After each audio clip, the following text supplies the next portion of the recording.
Di masa lalu, para pahlawan berjuang mewujudkan negeri terbebas dari belenggu penjajah. Hingga akhirnya, nikmat kemerdekaan bisa dirasakan hingga kini. Tapi untuk mengisi kemerdekaan diperlukan semangat nyata, terutama kepala daerah melalui program dan kebijakan yang dimilikinya. Maka, HUT Kemerdekaan RI ke-77, bagaimana Kabupaten Bengkayang mewujudkannya? Apakah potensi kekayaan alam yang ada mampu dimanfaatkan secara bijak? Assalamualaikum warahmatullahi wabarakatuh. Apa kabar pemirsa? Senang sekali saya bisa kembali menemani Anda di program Bincang Khusus. Nah pemirsa, kali ini saya sedang berada di Kabupaten Bengkayang dan kita akan ditemani sosok yang spesial, Bapak Bupati Bengkayang, Sebastianus Darwis. Apa kabar Bapak? Baik, alhamdulillah baik. Alhamdulillah baik Pak ya. Nah pemirsa, kali ini kita akan mengusung tema Bengkayang Memacu Diri di HUT Kemerdekaan RI yang ke-77. Nah Bapak, mengenai tadi sesuai tema kita memacu diri ini Pak. Kalau kita ketahui bersama bahwa Bengkayang ini kan salah satu daerah di Kalbar bahkan di Indonesia Pak ya, masuk di daerah yang sektor perkebunan yang kemarin mendapat perhatian mengenai sawit Pak ya. Nah Pak, dengan kondisi fluktuatif harga TBS sendiri, itu gimana pemerintah Pemda setempat ini menyikapinya Pak terkait ya kesejahteraan terutama para petani sini Pak? Ya, baik. Selamat pagi, Assalamualaikum warahmatullahi wabarakatuh. Adil Katalino, Bacura bin Kasaruga, saya ingat ke jembatan. Halus. Baik, memang ya Kabupaten Bengkayang dengan luas 5.300 lebih kilometer persegi, 17 kecamatan, 122 desa, 2 kelurahan, membentang dari Sungai Duri, ya, Pulau Lumukutan sampai ke perbatasan Sarawak Malaysia, yaitu Kecamatan Siding dan Jagoi Babang. Dan hampir semua di 17 kecamatan ini, ya sawit menjadi andalan para petani pekebun kami. Dan beberapa perusahaan, ada 20 lebih perusahaan di Kabupaten Bengkayang, ya, yang juga beroperasi walaupun baru 9 yang punya HGU. Ya, artinya ada sekitar ratusan ribu hektar. Ya memang dengan adanya kemarin gejolak harga sawit tiba-tiba naik lalu turun menjadi 1.000 lebih, ya memang ini mengganggu perekonomian di masyarakat. Apalagi masyarakat mengandalkan daripada sawit sebagai untuk daya tahan hidup mereka, ya, untuk pertumbuhan ekonomi mereka. Nah, dan kami juga tentu beberapa kali rapat bersama Forkopimda menyikapi berkenaan dengan fluktuasi harga sawit ini. Ya, kami juga terima kasih pada pemerintah yang juga langsung mengambil alih bahwa sawit ke depan juga tidak lagi semuanya untuk ya bisa diekspor ke depannya. Artinya ada harga untuk itu. Nah, karena kebutuhan dunia juga perlu untuk CPO, ya, selain juga untuk bahan bakar, untuk minyak makan dan lain-lain, termasuk juga kosmetik dan sabun. Ya, harapannya ya sesuai dengan apa yang disampaikan Bapak Mentan bahwa harga sawit harus 2.000 standarnya, ini juga akan kita terapkan di Bengkayang. Walaupun sekarang belum, tapi kita tetap mengikuti petunjuk daripada gubernur, ya, pemerintah provinsi, perpanjangan tangan daripada pemerintah pusat. Ya ini supaya kalau 2.000 udah standar harga sawit itu masyarakat. Harapan kita bisa di atas itu lagi.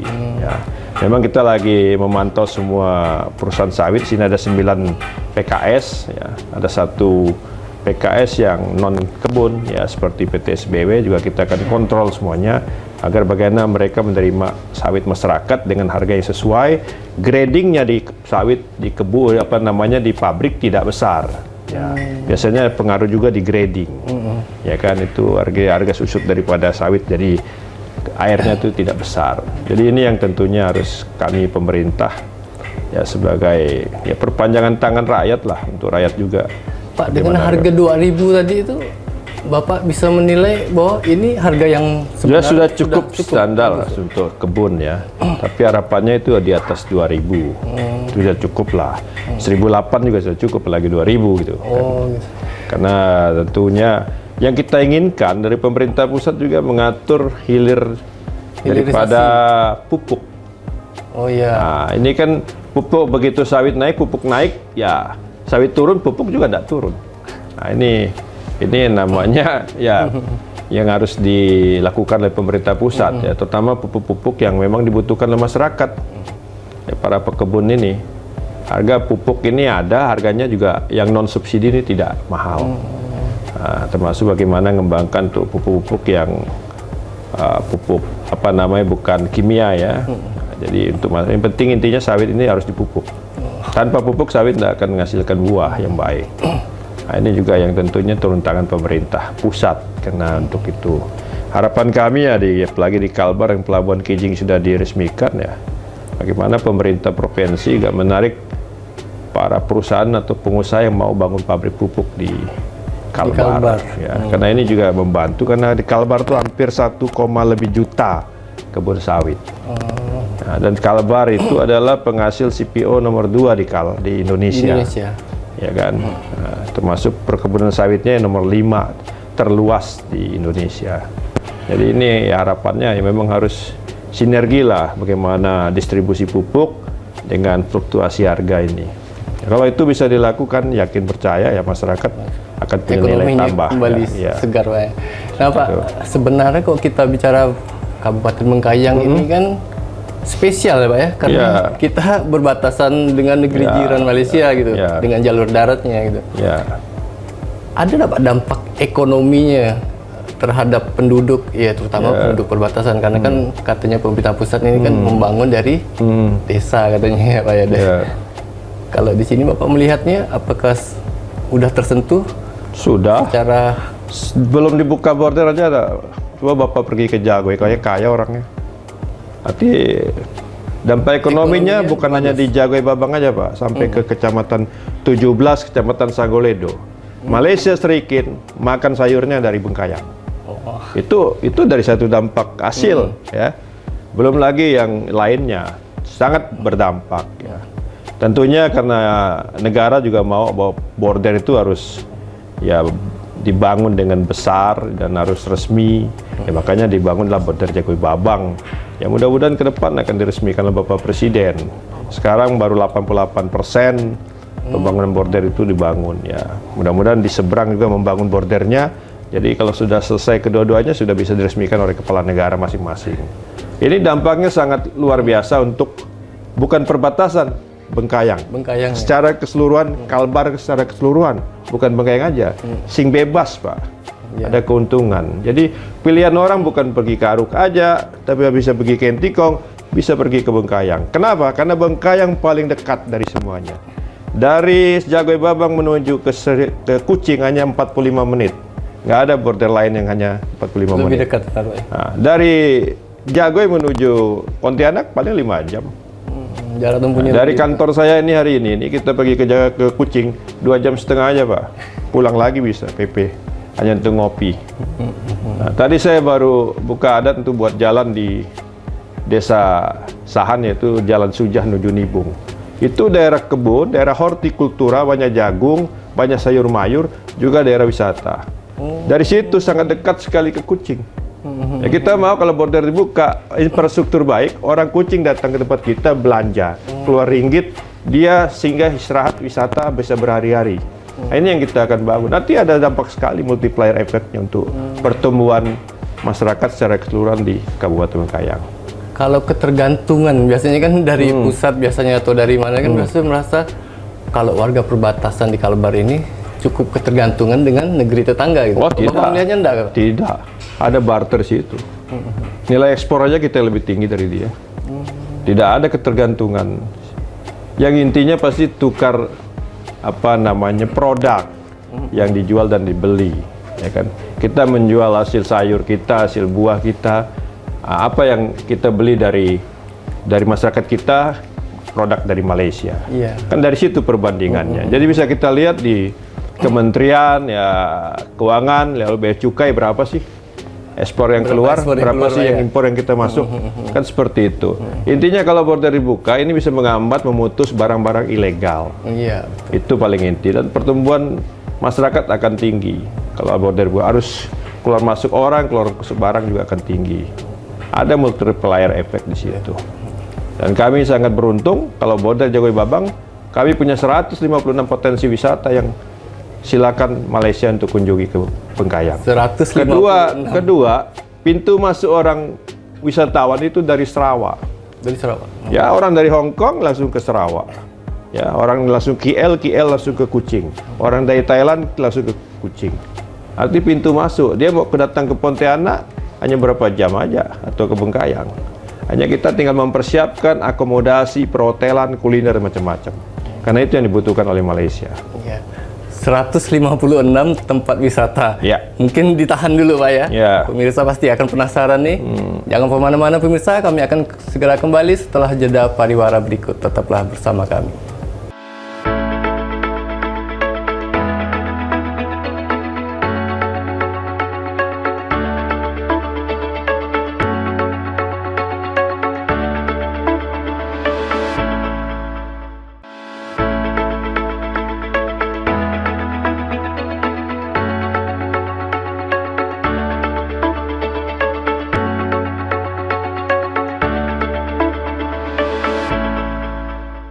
Nah pemirsa, kembali lagi bersama kami di Bincang Khusus bersama Bupati Bengkayang, Pak Ya. Sebastianus Darwis. Nah Pak, tadi kan cukup menarik nih, dan pemirsa saya yakin juga pasti penasaran nih, 156 tempat wisata. Ya. Ini kan jumlah yang tak sedikit sebenarnya Pak ya. Bisa dijelaskan Pak, mengenai biasa orang berpikir kalau jauh nih pasti susah nih aksesnya nih kan. Biasanya orang kan kalau misalnya lah ya Pak ya, orang dari Jakarta datang ke Kalbar, otak mereka biasanya Singkawang gitu. Ya. Dan biasanya seperti itu. Nah, gimana nih Pak, Bapak? Baik, sekarang orang dari Jakarta datang ke Pontianak pasti pengen nginep di Kayang. Kayang itu bukan Singkawang, Kayang itu Bengkayang. Dia di Samudra Indah. Samudra Indah Pak. Itu satu potensi wisata. Ada Mimiland, ya. Ada Puante Kura-Kura, Pantai Cemara, ada Pulau Lemukutan yang lagi tren sekarang. Ada Randayan. Randayan bukan Singkawang, Randayan Bengkayang. Bengkayang. Ya, karena Bengkayang punya 12 pulau. Ya, selain itu ada Pulau Kabung juga yang kita lagi angkat. Pulau Lemukutan akan kita bangun seperti Giri Terawangan ke depan. Oh, Makanya kita akan mempersiapkan di Teluk Suak nanti untuk membangun dermaga nambah 200 meter. Supaya orang hilir mudik datang ke pulau cepat, bisa 15 menit dia datang. Kita juga akan konsentrasi karena kapal pesiar juga mau bisa singgah ke kita. Lokasi snorkel Itu baru dulu, Pak, ya? baru di bidang pesisir, ya, daerah pesisir. Dan kita punya taman laut tercantik di Kalbar, di Lemukutan, di Kabung, ya. Jadi untuk snorkeling, untuk apapun ya, diving ya, di situlah tempatnya. Karena orang katakan Kayang adalah Bali of Borneo. Bali kecil di Borneo, itu yang kita akan buat. Lemukutan Gili Terawang kecil yang ada di Borneo. Jadi kita bangun seperti itu. Belum lagi dataran tinggi. Dataran tinggi Padang Hill tahun kemarin kita mendapat penghargaan nomor 2 dalam API ya. API itu adalah Anugerah Pesona Indonesia, ya. Yang dibuat oleh Kementerian Kemenperap. Ya, kita mendapatkan nomor 2. Dan kita punya desa wisata 50 besar. Jadi Bengkayang punya potensi dataran tinggi, ya lautnya, pesisir pantainya, termasuk sungainya, termasuk juga cagar alamnya, ya Gunung Niut, Gunung Bawang, termasuk juga air terjun. Air terjun ratusan buah di Bengkayang. Nggak jauh dari sini, dari kantor saya, Anda bisa main ke Riam Pelayo, paling 15 menit, 20 menit. Main ke Sepadang Hill. Sepadang Hill ke depan akan kita bangun dari daerah untuk main para layang. Jadi landingnya di Ketiat, jadi ini yang kita buat, Pak. Memang untuk membangun pariwisata, selain tempatnya tadi, kita harus bangun infrastruktur. Nah, tadi saya sudah baru membuat adat, itu infrastruktur menuju ke Riam Berawan. Riam Berawan adalah riam tertinggi di Kalimantan Barat. Itu Riam Berawan. Dan itu sangat cantik sekali, dan situ ada namanya Bukit Pikul, bukit yang dikelola adat 120 hektar yang mendapatkan Kalpataru. Pak Nadu namanya, mendapatkan Kalpataru ngurus bukit itu. Pak Gubernur mungkin habis Agustusan ini mau ingin melihat ke situ. Dari dulu janji beliau ingin lihat Bukit Pikul. Karena situ kita nanam tengkawang semua, Pak, yang sudah ada. Ini yang akan saya bangun daerah kita yang punya banyak potensi wisata, infrastruktur. Termasuk kita bangun event kebudayaan, ya, event seni, sport musik kita bangun buat di sini. Jadi orang akan datang ke Bengkayang, nonton, bagaimana juga dia akan nginep. Nah, ini saya ngundang semua investor perhotelan tuh bangun hotel di Bengkayang. Dia nginap, artinya dia akan main ke tempat destinasi wisata, air terjun, dari dataran tinggi, atau tadi ke pantai. Jadi ini yang saya katakan, kita punya 100 lebih potensi wisata. Dan kabupaten yang paling banyak potensi wisata yang lengkap, hanya di Kabupaten Bengkayang. Bengkayang. Nah Pak, terkait dengan infrastruktur, biasanya pariwisata ini tidak jauh juga dengan SDM Pak ya. Bapak mungkin pemirsa juga ingat ketika Bapak maju dulu kan, SDM unggul, Bengkayang mantap nih Pak. Nah, untuk membangun SDM yang unggul terkait sebagai kota wisata lah gitu Pak. Seperti apa Pak upaya yang dilakukan gitu Pak? Upaya sih udah dilakukan zaman Bupati terdahulu, udah ada kerjasama di Bali di Universitas di pariwisata ya. Udah tamat, malah ada 50-an orang yang sudah tamat. Tapi kalau kita tidak bangun industrinya atau perhotelan segala macam atau tempat restoran kuliner, mereka juga tidak bisa mengembangkan ilmunya ya kan begitu. Kalau di pemerintah daerah kan terbatas, jadi mereka harus menjadi ya mandiri lah, jadi entrepreneur yang bisa mengembangkan ilmunya. Ya saya kasih contoh lah, saya lagi bangun di kawasan Sungkung namanya ya, di bukit tuh, kita lagi bangun infrastruktur. Ke depan tuh daerah cantik, kita lagi mengembangkan kopi robusta sana. Nah, nanti ke depan tuh jadi kopi. Bagaimana anak-anak situ kita sekolahkan untuk menjadi barista. Nah, ini yang kita mau bangun. Ya. Apalagi di situ itu dataran tinggi yang betul-betul seperti di puncak Bogor, ada air panas juga. Ini ke depan kalau ini jalan sudah jadi, orang akan banyak main ke daerah Sungkung itu. Nah, ini karena kan di kaki Gunung Niut. Jadi sumber daya manusia ini ya ini yang kita bangun dari awal. Dan ini kita meneruskan pendahulu kita melalui beasiswa-beasiswa utusan daerah, termasuk juga sumber daya manusia di pemerintahan. Bukan masyarakatnya aja, tapi pemerintahan juga penting.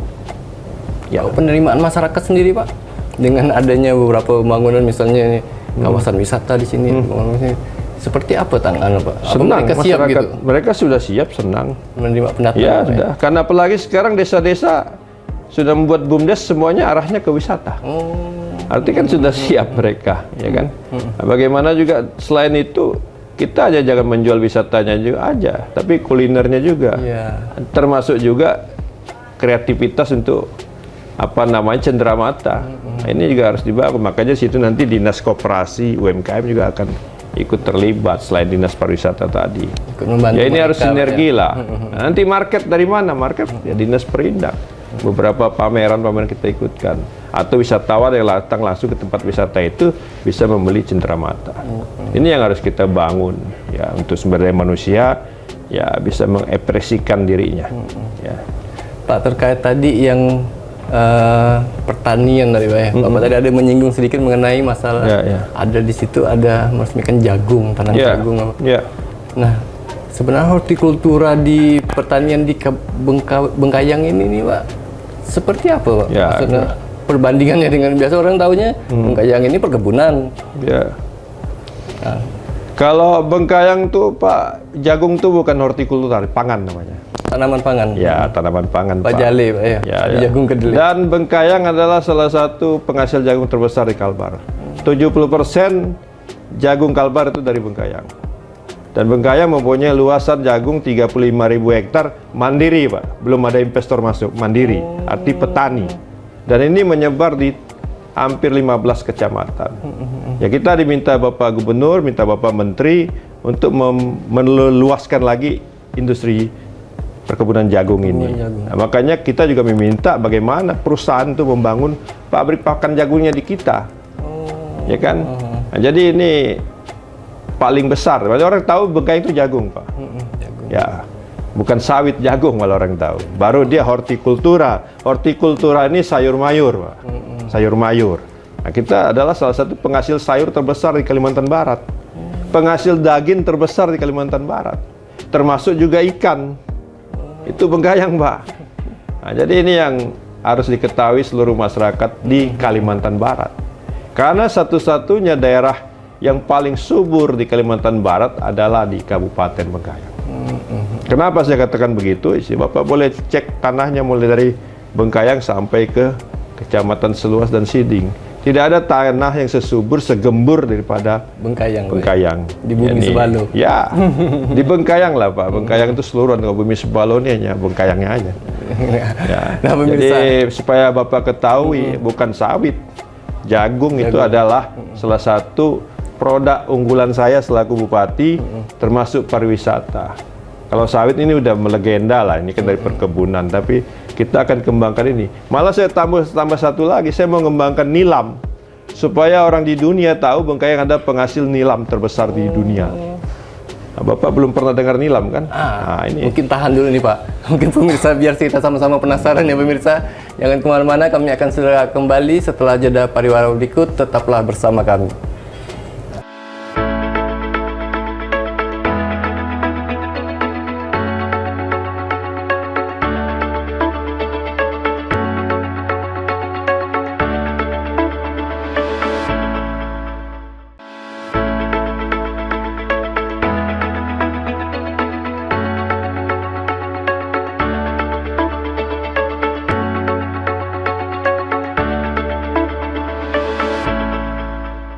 Ya pemirsa, kembali lagi bersama kami di Bincang Khusus bersama Bapak Bupati Bengkayang, Sebastian Darwis. Pak, tadi kan pemirsa dan saya nih sebenarnya, saya pribadi pun sangat penasaran ini. Nilam, ini kayaknya agak-agak asing nih untuk di Kalbar ini, tanaman nilam ini. Ini gimana nih Pak ceritanya nih Pak? Ya kita ini Pak, saya udah pergi ke Konawe, lihat nilam, malah tanahnya kurang subur bisa baik. Dan kita tanya masyarakatnya, ya hasilnya baik Pak. 1 hektar bisa puluhan juta. Dan hanya 6 bulan sudah panen. Jadi tidak perlu lama. Ada kalau sawit kan 3 tahun lebih atau 5 tahun baru panen. Ini 6 bulan, yang panen kedua 4 bulan. Nilam ini adalah tanaman perdu. Tanaman perdu ya semacam ya bunga atau daun-daunan, tingginya segini, ya jarak diameter tanam 70-60 cm. Dan ini 1 hektar bisa menghasilkan kotor sekitar 80 jutaan. Jadi ini saya rasa ini sangat baik. Saya akan mencari inovasi bagaimana masyarakat saya ini bisa berusaha, biaya tidak tinggi, karena masyarakat kami rajin-rajin, ya dia bisa ngelola tanahnya, termasuk pegawai-pegawai nanti. Ini yang akan kita bagikan. Dan nilam ini adalah untuk alat-alat kosmetik, parfum, dan lain-lain, termasuk juga untuk pengikat pewangi. Jadi sangat dibutuhkan sekali oleh dunia luar, termasuk Eropa, Amerika, maupun Asia.